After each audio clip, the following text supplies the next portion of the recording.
Convergence is, I think, in the eyes of the beholder in terms of how much convergence you need or even want for your particular solution. So one of the most successful solutions in the world is Walgreens' app for reordering your prescription refills.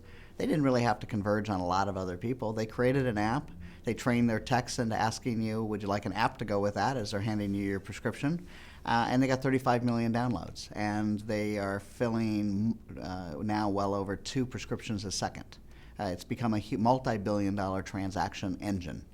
Very, very obviously successful, very close fit into their business models. They've now, in partnership with MD Live, added a telemedicine app, so now you can actually get the original prescription as well as the refills.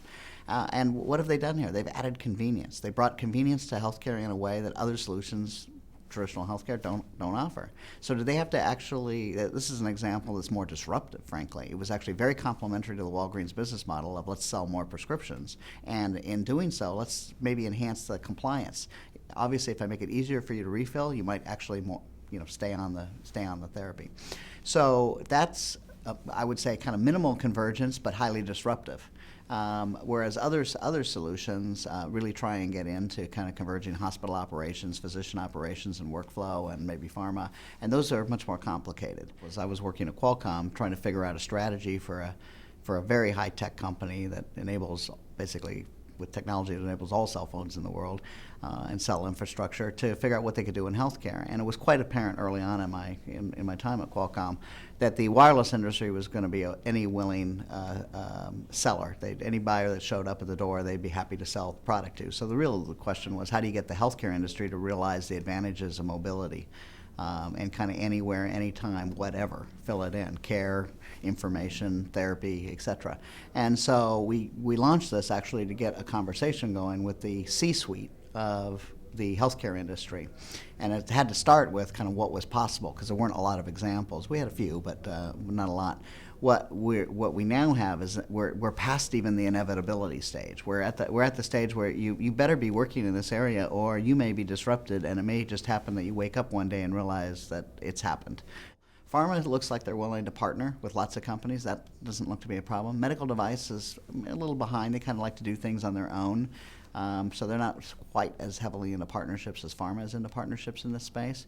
Medical groups kind of want packaged solutions. They're not in it. They don't have a lot of time and expertise around shopping. They want well understood, validated, with economics, impact solutions brought to them that they can say, okay, this makes sense, let's deploy. Hospitals are more or less in that same space. However, they have a little more infrastructure and dollars. They can actually spend some time to curate a group of solutions. And we actually have hospitals now that are actually curating libraries of mobile apps in healthcare and then telling their docs, these ones are validated. We've looked at them. They're ones we recommend that you actually prescribe or order or recommend to your patients. So it's a little bit different answer for each kind of category. They're all in one way or another converging. The ones I get particularly excited about, just because I like the consumer angle, are the ones that are ultimately disruptive, that they actually solve a pain point for a consumer, solve it in a brand new way, bring access and convenience and maybe lower price and maybe more information to the consumer.